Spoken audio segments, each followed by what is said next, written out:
Hey everybody, our devotional verse for today can be found in the book of Isaiah chapter 43, verse 18 to 19. It says here, "Forget the former things, do not dwell on the past. See, I am doing a new thing. Now it springs up.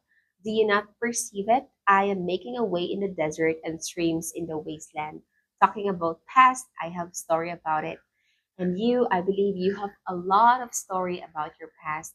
Whatever your past is, maybe that will be like very hurtful, or it's a story about forgiveness, it's a story about letting go, it's a story about acceptance.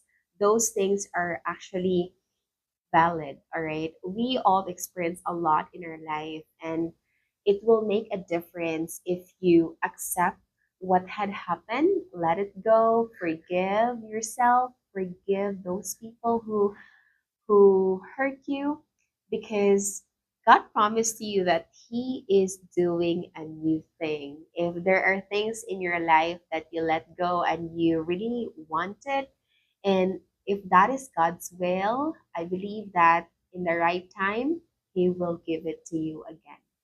All right, just trust in God's timing, because if there are people that God remove in your life, or there are situation, or if there are certain things that God wants you to let it go, just let it go.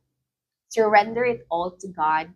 And it's just amazing if you don't have any baggages, if you face your present and your future, because your heart is very calm, there's peace, and just pray to God and, Lord, these are all my plans, these are the things that had happened in my life, and help me, Lord, to guide me in my new journey, new chapter.